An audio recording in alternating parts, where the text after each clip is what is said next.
Instead of answering a question, a counter-question was asked. It wasn't an attack. It wasn't a defense either.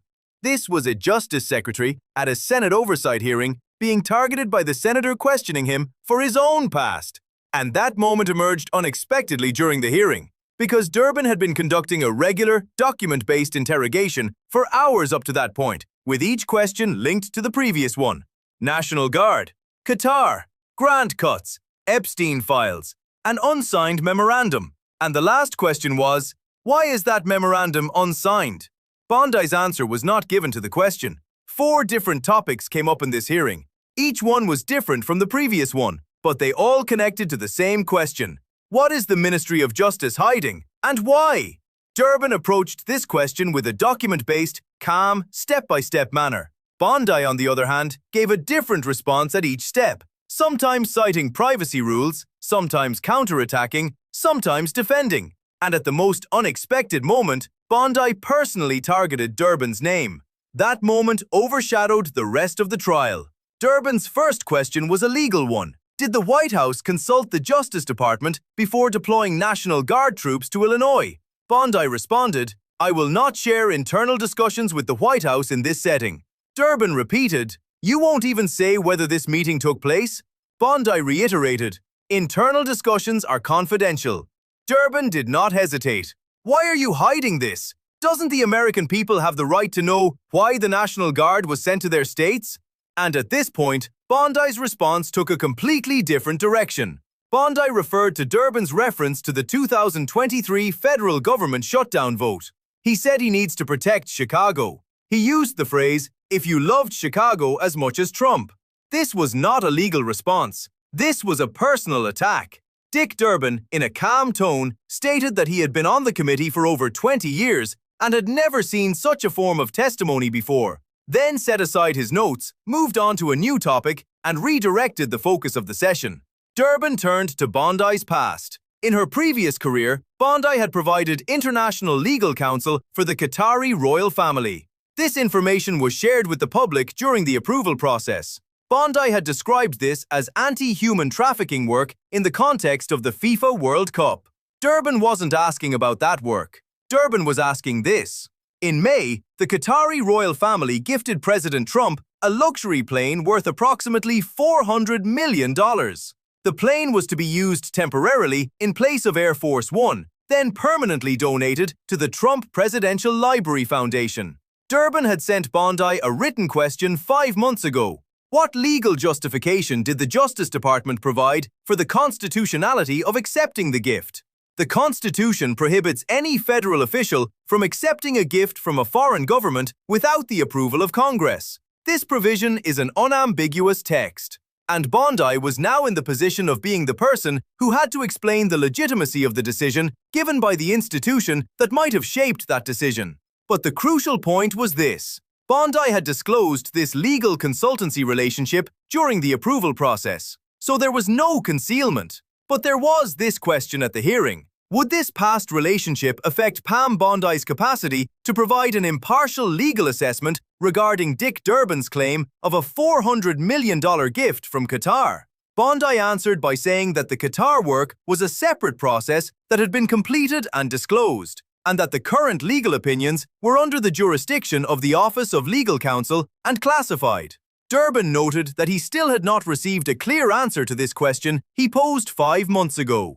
Dick Durbin established a concrete budget framework through the High-Intensity Drug Trafficking Areas Program, HIDTA, stating that the proposed cut represented a reduction from approximately $300 million to $96 million, which he described as a significant funding reduction. He then addressed this scenario by highlighting the contradiction between a government that cuts grants on one hand and central interventions like the deployment of the United States National Guard without state requests on the other. He said this is not a partnership. This is a contradictory policy. Bondi objected. He said only 7% of the total grants were cut. He said the cuts did not target programs that protect law enforcement. If there's a specific grant mentioned by Durbin, he said he could work together on that matter. As for the HIDTA issue, the funds were not completely disappearing. It was being transferred to another unit, the Office of Justice Programs. and it would continue to be used through this office in 2026. This was a classic moment where two different frameworks clashed. One called it cutting, while the other referred to it as transfer, and it was impossible to resolve those two frames in the courtroom. But Durbin had already moved on to the next topic. In February, Bondi made a statement. "Epstein's client list is currently on my desk. I am reviewing it." This statement had caused a significant public outcry. Then, a media event was organized at the White House. Bondi showed up there. However, there was no client list. Information already available to the public was shared. When Dick Durbin asked, "You made that statement, and then what happened?" Pam Bondi said the Epstein files had not yet been fully reviewed, that the files were sitting on the desk alongside John F. Kennedy and Martin Luther King Jr. documents, and then pointed to the memo released by the United States Department of Justice on July 7th, which stated that there was no verifiable client list in existence. However, Durbin's main inquiry had not yet gone beyond those statements. Dick Durbin, referring to a protected whistleblower complaint that came to his office, specifically noting that the allegations were not officially verified, claimed that in March, Pam Bondi directed the Federal Bureau of Investigation to subject approximately 100,000 Epstein-related documents to a brief review and requested that the documents mentioning Donald Trump's name be specifically flagged. According to Durbin, after this process, only an unsigned memo was published in July, stating that no criminal client list was found. Durbin's question was simple: why was that memo unsigned? At this point, the situation took a different turn. Bondi said Director Patel had already answered these questions. He noted that the letter came from both the FBI and the Justice Department, but then he went from defense to attack. He asked Durbin, "Why did you oppose the release of the Epstein flight logs in 2023 and 2024? Why did you block those requests for years? Did you take campaign donations from Reid Hoffman? Hoffman is a significant figure connected to Epstein." Durbin denied each allegation one by one. She said she didn't hear from Reid Hoffman. He said he didn't block flight records. He said he was waiting for a written request from the requesting senator, but it never came. And he repeated his main question: who ordered the Epstein records containing Trump's name to be flagged? Bondi replied, "I will not discuss this matter with you." And the hearing ended here, not with an answer, but with a door closing. Durbin had the last word. "You will have to answer for it. It may not be today, but these matters are not closed." This was not a question. It was an explanation of an intention. In this hearing, Dick Durbin approached every question with documents, program names, budget figures, and written records, building his framework on concrete documents, while Pam Bondi used a different language of accountability, responding through privacy rules, misrepresentation claims, counter questions, and political context. And these two approaches never converged at any point.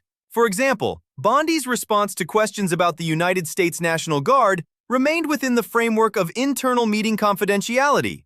Qatar jet? OLC recommendation is confidential.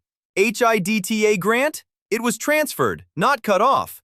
Unsigned ultimatum? Patel already answered. The order to mark Trump's name? I won't discuss it. These 5 answers were consistent, but it didn't meet the questions Durbin asked.